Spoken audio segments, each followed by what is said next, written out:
a plan to open up the world to more Harding students. And more changes to the historic Rialto Theater. Your HU16 News starts now. Live from the campus of Harding University in Searcy, Arkansas, this is HU16 News, live at 5. Welcome to HU16 Live at 5. I'm Jack Allen. And I'm Madison Meeks.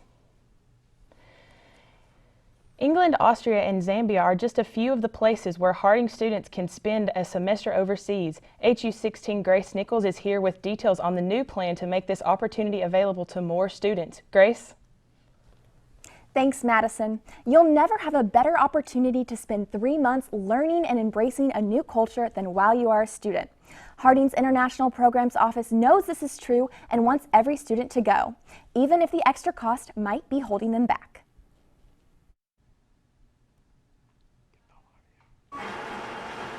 A normal day for Harding University's International Programs Office takes place all over the world. With 7 semester-long study abroad programs, students have the opportunity to experience a new culture on 6 different continents. For some students, the added cost of a semester outside of the Searcy campus is not possible, but a new scholarship fund going into effect next year is helping to bridge the gap.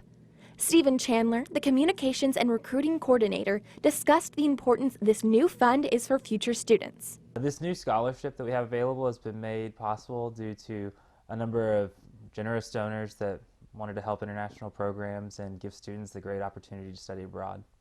In order for students to be eligible for this new scholarship, they have to, first of all, have obviously an intense desire to study abroad. We want students that are really eager and enthusiastic about going on these programs, and they also need to have a demonstrated financial need.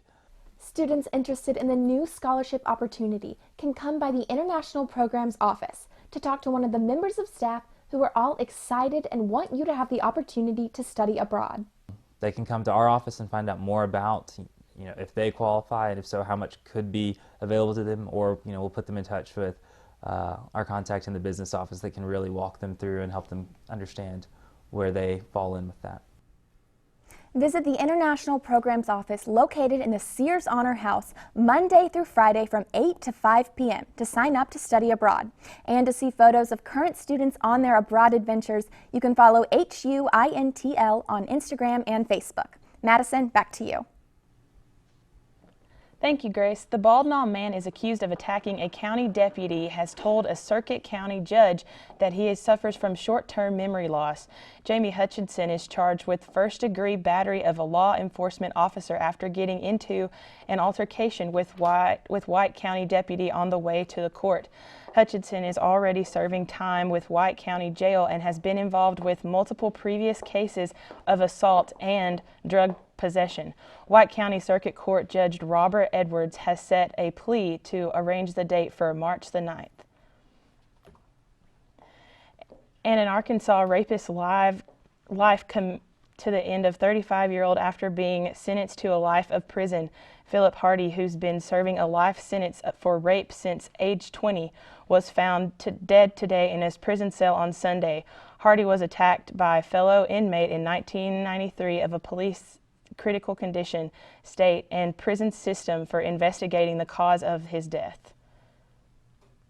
A 68-year-old woman was fatally struck on Interstate 430 last night. Police say the woman walked into the traffic lanes to retrieve an item when she was hit by a northbound Cadillac. The preliminary report did not state what the item was.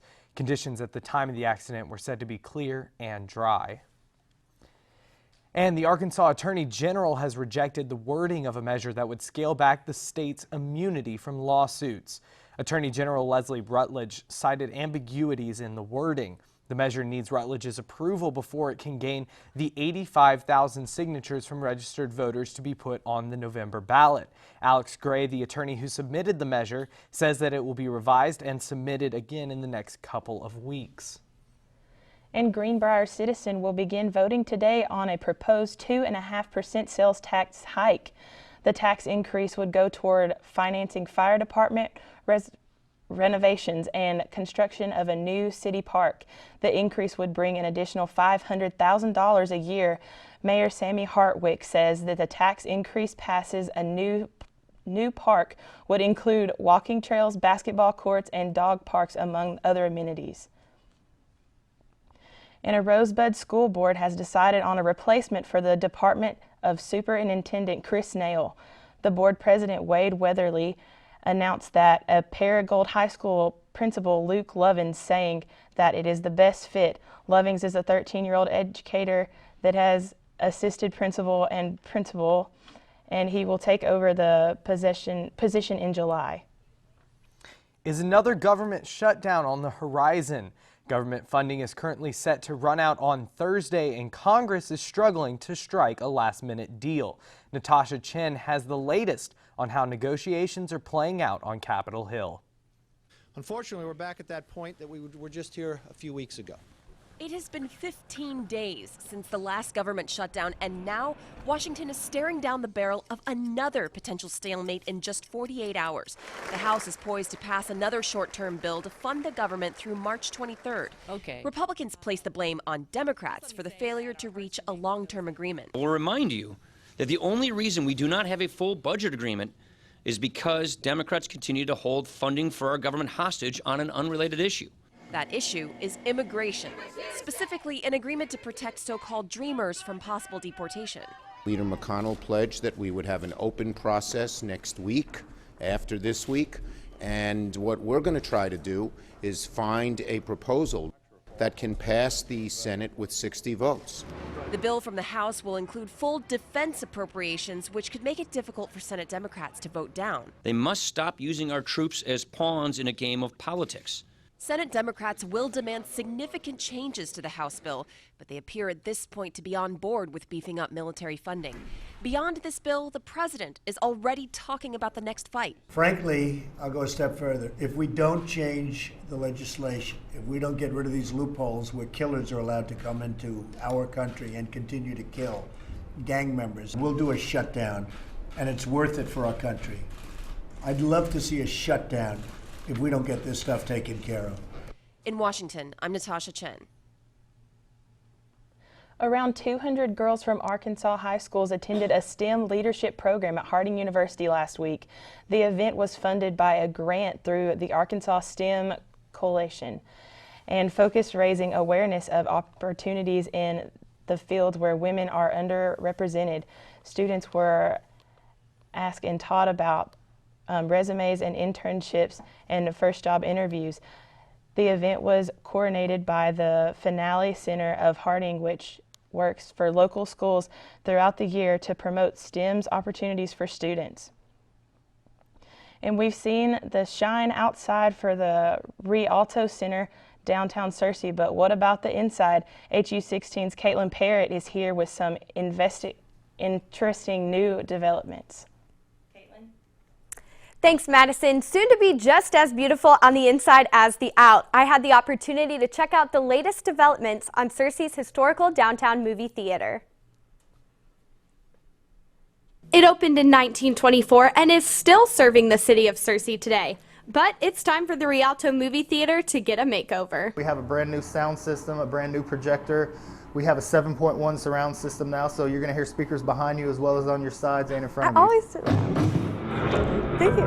And some of the stuff in the projection booth is the original stuff that was there in 1924. This is the original hold that the projector went through, along with the ticket maker. We did some cleaning on the concession stand, got new signage, put new carpet up here. We have hot water in the restrooms now. We got new concession items we're going to be selling. The exterior lights were renovated last December, and the inside is almost there.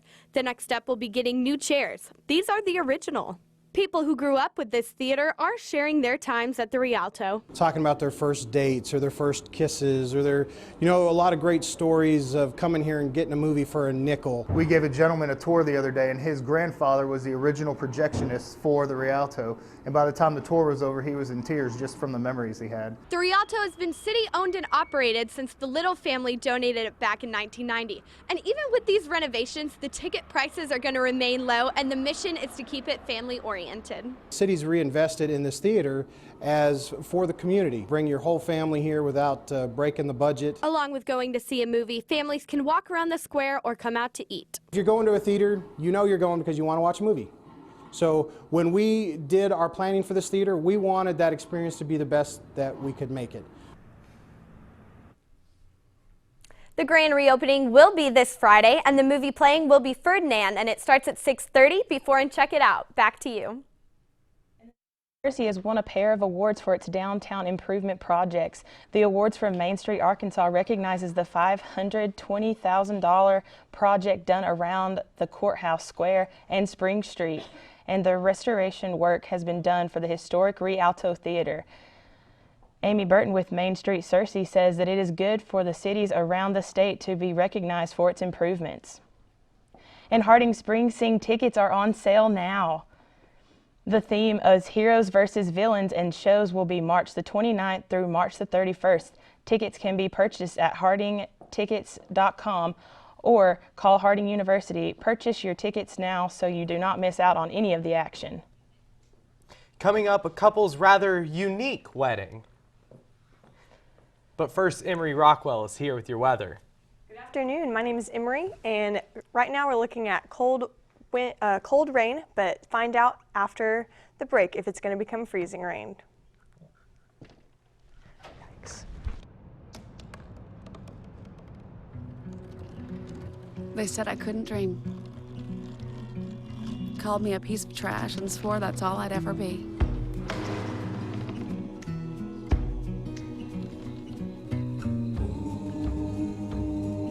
Said a bottle couldn't see the ocean.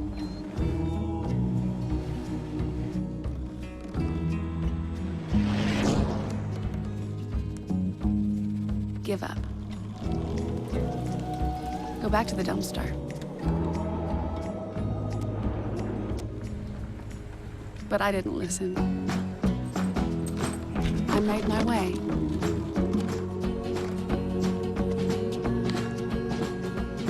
And now, I am what I've always wanted to be.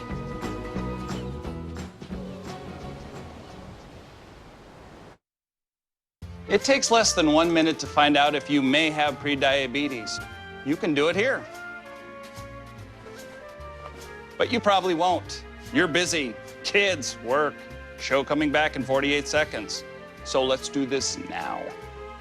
Hold up one finger if you're a man, women, 0. 3 more fingers if you're over 60, 2 over 50, 1 over 40. If you're not sure, keep in mind you're sitting on a couch right now, so 1 more finger if you're not very active. 1 finger if yes, 0 if no. 1 yes, 0 no. Next, find the body type that looks most like you and hold up that many fingers while I look around awkwardly. And that's it. If you're holding up 5 fingers or more, you probably have prediabetes. Sorry to be so blunt, but hey, you're busy. Just go to the site.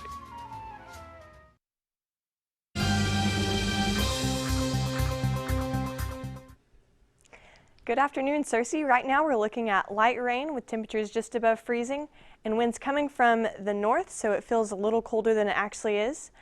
Across the state, we're seeing a little bit of rain in Texarkana already, with temperatures in Monticello being 43, in Little Rock 37, Jonesboro 32, and in Fayetteville 30. As you can see, there's a little bit of potential for freezing rain because these 2 low pressures have come and combined in Arkansas. And what does that mean? It means that most of the South is under winter weather advisory watch. And tonight we're going to see temperatures around 29, which could turn into freezing rain. As you can see, it's raining right now, and the freezing rain could start around midnight and then carry on throughout the rest of the morning. And Wednesday, we're looking at temperatures that are going to clear up a little bit and be a low of 24 and a high of 41. And then Thursday, it's going to be sunny with a high of 29, or a low of 29 and a high of 48. And Friday, it's going to go back to being a little cloudy with a low of 37 and a high of 55.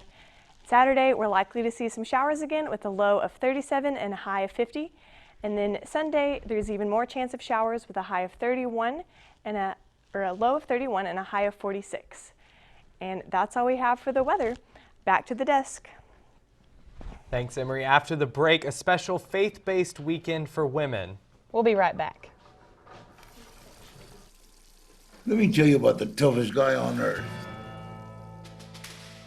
He does the work of 2 jobs, but only gets paid for one. He's tough enough to feed the man that gave him a lifetime of nourishment. He has the crazy strength to lift the man that raised him up without even flinching. That's right. No employee of the month bonus check here. This guy, no, this warrior, will always be by his father's side, even if his dad will hardly remember. Good luck finding a gym to train for that. If this guy isn't the toughest guy on the planet, then I don't know who is. Caregiving is tougher than tough. Find the care guides you need at aarp.org/caregiving.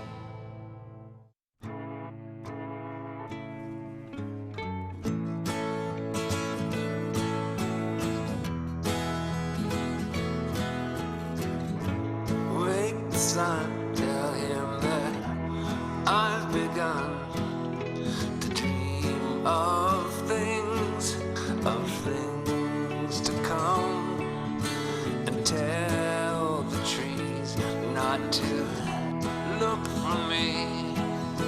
I'm going to find some peace of mind. Wake the sun, wake the sun, wake the sun, wake the sun.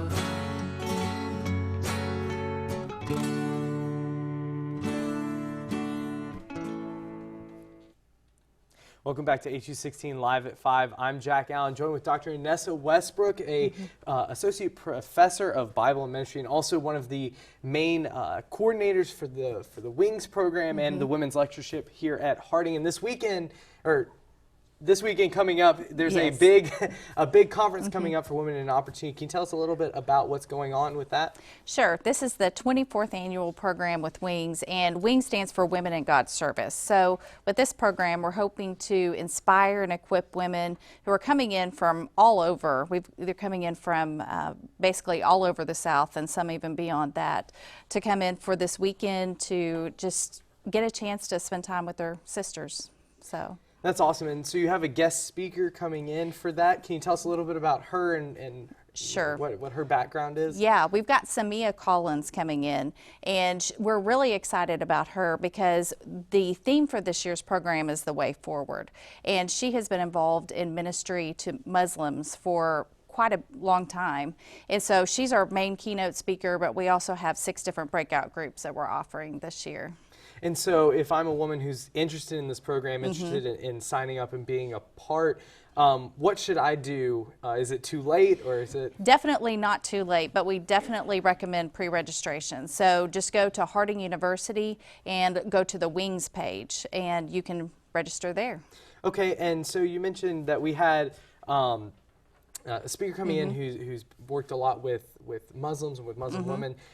What can we kind of expect? What's her story, or where does she come from? Like, or you don't? Yeah, well, she has worked a lot with some very sensitive populations, and so I'm going to let her share her story this weekend when she comes. But I think that what she's going to offer us is how to work in today's world, and I'm really looking forward to that. So a lot of practical advice for women going forward. Is this going to be targeted a lot more towards women interested in getting involved in ministry, or is this something that any woman could really want to get involved in? Well, any woman could definitely come and get something out of it. We do try to equip women who are very active at church, and so that's something that we'll definitely be doing. But with some of our breakout groups, we're going to be looking at other areas as well. So Brooke Kell's going to be talking about missions. We have Stephanie O'Brien of Harding University that's going to be sharing some about about her ministry. Rachel Swindle is also going to be with us, and we have a number of others as well. All right, sounds like an awesome lineup, an awesome opportunity for women to come and be involved. And so if you have the time and you're interested this weekend, you can sign up through Harding for this weekend's Wings Conference. If you stay with us after the break, we'll have sports.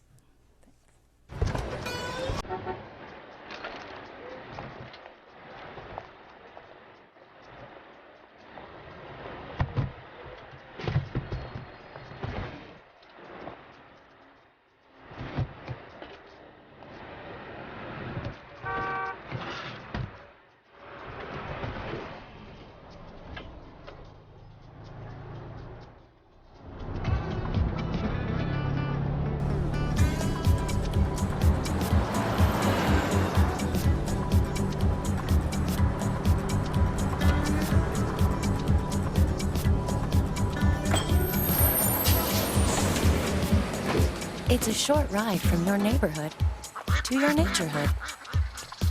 Find fun activities to do, like boating and biking, or camping and hiking, plus much more.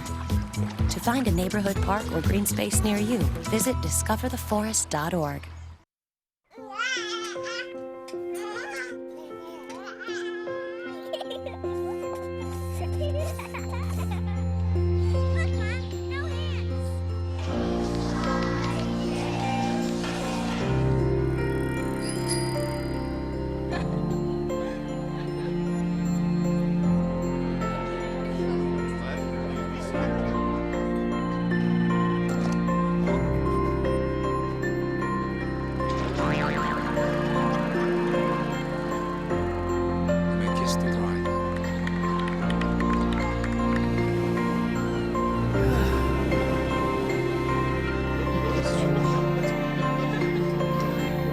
A full life, measured in seats, starts with the right ones early on. Car crashes are a leading killer of children 1 to 13. Learn how to prevent deaths and injuries by using the right car seat for your child's age and size.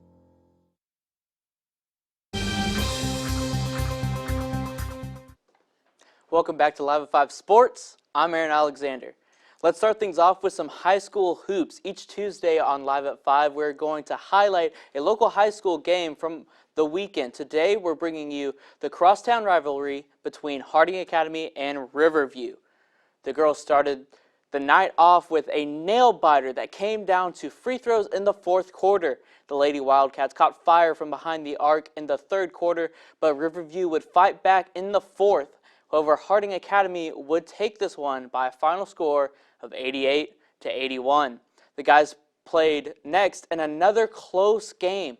The teams were pretty even through the first three quarters, but Riverview would pull away in the fourth. Riverview ended up winning by 2, 66-64, to improve to 20-6 overall this season.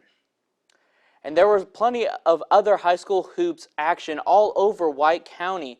In girls action, Searcy hosted Morrilton, but the Lady Lions lost by double digits, 67-51. White County Central won on the road in Bradford, 27-24, in a low-scoring affair. Bald Knob lost to Mountain View by almost 30 points, 66-38, and BB hosted Valonia in a big rivalry game, but came up just short, 38-37. The boys also played in conference action over the weekend. The Valonia boys also beat BB by 1, 54-53, and believe it or not, Bald Knob also lost by 1 to Mountain View, 59-58. Searcy High lost to Morrilton by 10, 61-51, and White County Central boys got the area's only win, big, on the road, 70-34. And for his performance over the weekend, Harding pitcher Austin Allen was named to a GAC Notable Player of the Week list. HU16 Stephen Flanagan spoke with Austin earlier today. Stephen?